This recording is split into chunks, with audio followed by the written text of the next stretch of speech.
क्या है हरियाणा की जनता का मूड? क्या बीजेपी को इस बार मिलेंगी 10 सीटें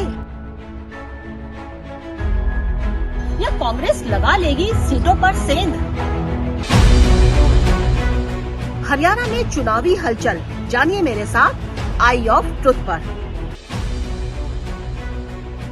इन्होंने शहर में एक गुंडा टैक्स शुरू करवा रखा है। शहर के लिए, विकास के लिए कुछ न कुछ सोचना बहुत जरूरी है। पहले अपने पानीपत को ठीक करवाओ, फिर सेंटर भी ठीक हो जाएगा। समस्याओं को हल करवाओगे तो ही वोट मिलेंगे। वंदे भारत ट्रेन हमारे पानीपत रुकनी चाहिए। वोट ही हमारे को नई सरकार दे सकता है। देश हित में ज्यादा से ज्यादा मतदान करें। समस्या का हल करवाओगे तो वोट बहुत ज्यादा मिलेंगे। नमस्कार दोस्तों, मैं हूं अनुजैन रोहतगी और आप देख रहे हैं आई ऑफ ट्रुथ। और जैसा कि हम चुनाव कवर कर रहे हैं, जगह जगह घूम रहे हैं और इस समय हम पानीपत की एक बहुत बड़ी मार्केट पचरंगा बाजार में हैं। एशिया की सबसे बड़ी मार्केट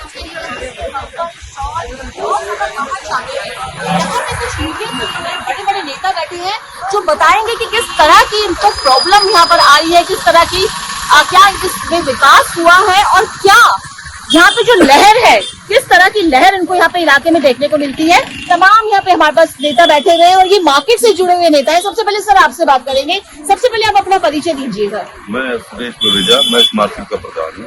सर, ये जो मार्केट है बहुत बड़ी मार्केट है और कहा जा रहा है कि जो हमारी बात हुई है लोगों से कि पिछले कई सालों से काम बहुत कम है, तो जो पिछले 10 सालों से यहाँ पर बीजेपी की सरकार है तो कुछ काम नहीं हुआ है क्या? तो इसे ही काम कम है जबकि ये सरकार है। इससे पहले मकसद इस पीछे कारण क्या लगता है? कारण तो सारा सिस्टम ही अडानी अंबानी ने अपने हैक कर लिया है। ना तो व्यापारी जीएसटी मेन है, जीएसटी इतने गलत तरीके से लगा रखी है कि कोई व्यापारी काम करने के लायक रहा नहीं। तो अडानी अंबानी का जिक्र यहाँ इस मार्केट में भी हो रहा है कि बड़े बड़े उद्योगपति को फायदा दे रही है ये सरकार। हमारे पास सर है और सर को बता दें कि पिछली बार आम आदमी पार्टी से इन्होंने चुनाव लड़ा था और अब कुरुक्षेत्र से बहुत ज्यादा इनको उम्मीद है। सर पहले अपना नाम बताइए। कृष्ण अग्रवाल। क्या उम्मीदें लगती है कुरुक्षेत्र से सर आपको?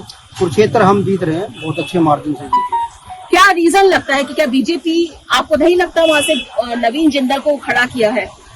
नहीं, नवीन जिंदल को बीजेपी इंपोर्ट करके लाई है और सुशील गुप्ता जी जो वहाँ पे इंडिया अलायंस के कैंडिडेट हैं, बड़ा एंटी इनकम्बेंसी बीजेपी के साथ वहाँ पे है और सुशील गुप्ता जी एक तरफा जीत हासिल करेंगे। सुशील गुप्ता जी कुरुक्षेत्र से एक तरफा जीत हासिल करेंगे क्योंकि एंटी इनकम्बेंसी की बात कर रहे हैं। और आपको बता दें, जिस तरह से मनोहर लाल खट्टर को हटा के नायाब सिंह को चीफ मिनिस्टर बनाया गया चुनाव से ठीक पहले, तो कहीं ना कहीं लगता है कि इसको हशप कर किया जा रहा है कि जो एंटी इनकम्बेंसी है। हमारे साथ सर बैठे हैं। सर अपना परिचय दीजिए पहले। अशोक सूजा, व्यापार मंडल चेयरमैन पानीपत।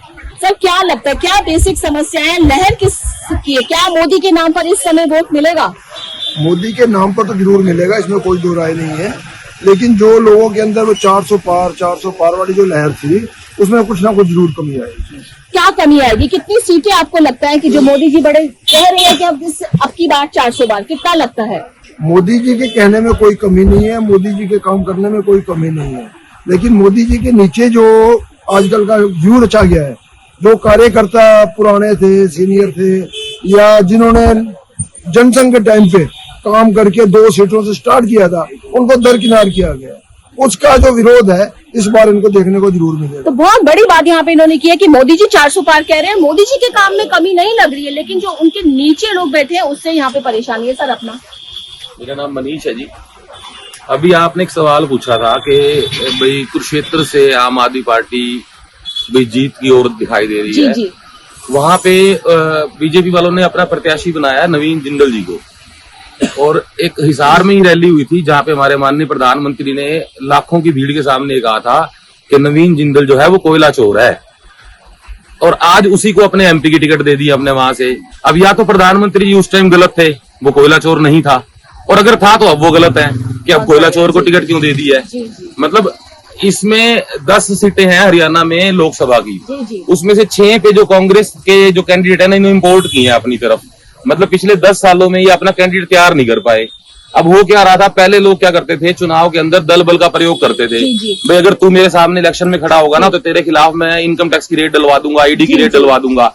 नवीन जिंदल कह रहा है मैं इलेक्शन लड़ना नहीं चाहता, उसको कह रहा है अगर तू नहीं लड़ेगा तेरे खिलाफ ईडी की रेड करवा देंगे। एक बात इन्होंने बहुत सॉलिड बात की है कि प्रधानमंत्री या तो उस समय झूठ बोल रहे थे और या वो इस समय झूठ बोल रहे हैं, और ये बात इन्होंने उठाई है कि और ये देखा जा रहा है, जिस तरह का कहा जा रहा है कि कांग्रेस युक्त बीजेपी तो नहीं होती जा रही है, ये बात इन्होंने यहाँ पर उठाई है हमारे साथ। सर आप अपना परिचय दीजिए। विक्की बत्रा नाम है जी। तो किस तरह की समस्याएं आपको मार्केट में लग रही हैं? समस्याएं बहुत है, अतिक्रमण है, लाइट की समस्या है, बाजार में बहुत सारी समस्या, पानी भरता है यहाँ पर बरसात में, समस्याओं का तो हम बाहर लगा हुआ है। तो समस्याएं बहुत सारी है। हमारे साथ सर भी है। सर पहले अपना परिचय दीजिए और आपको क्या लगता है लहर जो है, जैसा कि सर ने बोला है कि मोदी जी को हो सकता है जीत हासिल मिल जाए लेकिन 400 पार नहीं पहुंचेगी, तो आपका क्या कहना है? देखिए मैं इंद्रजीत कठोरिया, तो मुझे इस राजनीति का कुछ एबीसी का पता नहीं, तो बाकी भाई लोग बैठे हैं जो ये कर रहे हैं। आपको अपना क्या कहते हैं सर? आप बिजनेस में हैं, कुछ समस्याएं हैं? बिजनेस की तो मुझे बहुत समस्या है जी।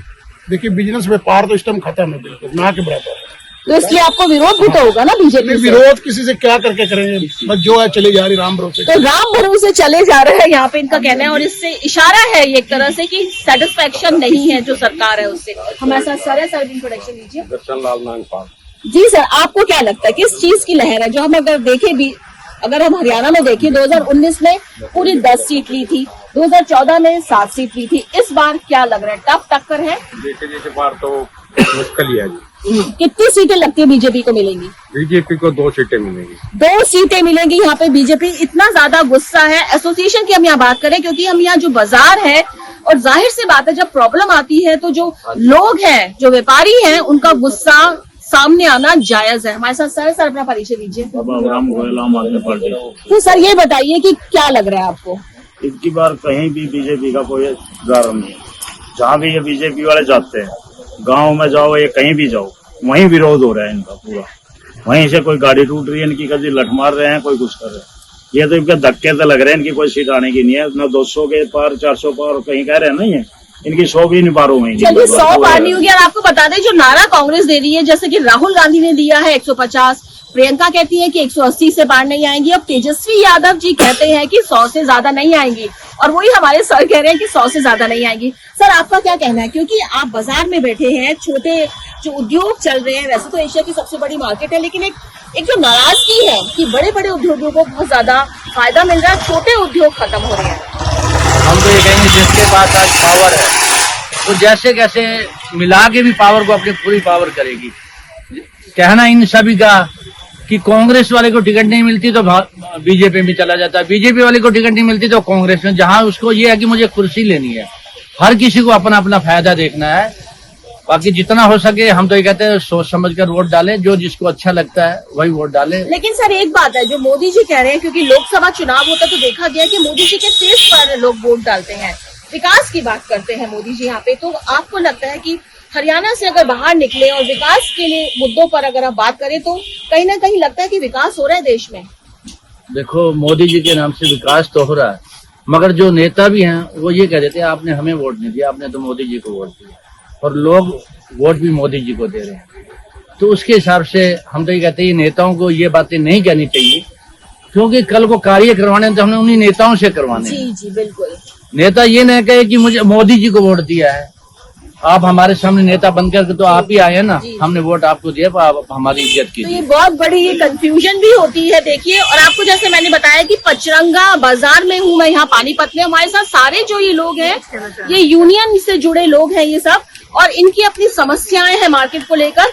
कई लोगों का ये कहना है कि मोदी जी की जीत होगी, लेकिन जो नारा लग रहा है 400 पार वो संभव नहीं है, क्योंकि बगावत भी है, लोग परेशान भी हैं, और जो नीचे के लोग हैं, जो बीजेपी के नीचे के लोग हैं, वो काम नहीं कर रहे हैं। मैडम एक बात और ये करना चाहेंगे चलते चलते, आप बताइए जी। मैडम आप कहाँ पानीपत से हैं? कहाँ से हैं? दिल्ली से आए हैं? जी दिल्ली से आए हैं हम। अपनी गाड़ी से आए हैं? जी अपनी गाड़ी से आए हैं। पानीपत ऐतिहासिक नगर है और एशिया में सबसे बड़ी मंडी है। पानीपत का एक बस स्टैंड था, इस सरकार ने वो भी यहाँ से उठा दिया। पानीपत के लोग, पानीपत में बस स्टैंड नहीं है। इतना मतलब कि माड़ा हाल कर रखा है इस खट्टर सरकार ने। पिछली बार हमारा बस स्टैंड ही पानीपत से निकाल के बाहर कर दिया। तो खट्टर सरकार से भी नाराजगी है, और शायद यही बात है, अगर देखा जाए जो एंटी इनकम्पेंसी की बात यहाँ पे हुई और खट्टर जी को बदल दिया गया, उसके पीछे कारण ये हो सकता है कि लोग उनसे नाराज हैं, उन्होंने जो कदम उठाए हैं वो ठीक नहीं उठाए हैं। और दोस्तों जैसा कि हम बता रहे हैं कि चुनाव के दौरान हम अलग अलग जगह पे जा रहे हैं, अलग अलग लोगों से बातें कर रहे हैं, उसमें कोशिश ये रह रही है कि बैलेंस बना के चल रहे हैं। हमें ना कांग्रेस से लेना है ना बीजेपी से लेना है, हमें आम जनता की बात करनी है। किसी पार्टी से हमारा कोई संबंध नहीं, हम आम जनता से जुड़े हुए, आम जनता क्या चाह रही है और वो 4 जून को फैसला हो जाएगा। पानीपत से मेरी सहयोगी सुमन कास्टा के साथ अनुजैन रोहत की आई ऑफ ट्रुथ। हमारे चैनल आई ऑफ ट्रुथ को सब्सक्राइब कीजिए YouTube पर, इसे फॉलो कीजिए Facebook पर, Instagram पर, Twitter पर और कू पर। हमारे चैनल के बारे में फीडबैक देने के लिए हमें मेल कीजिए ioftruth.6@gmail.com पर।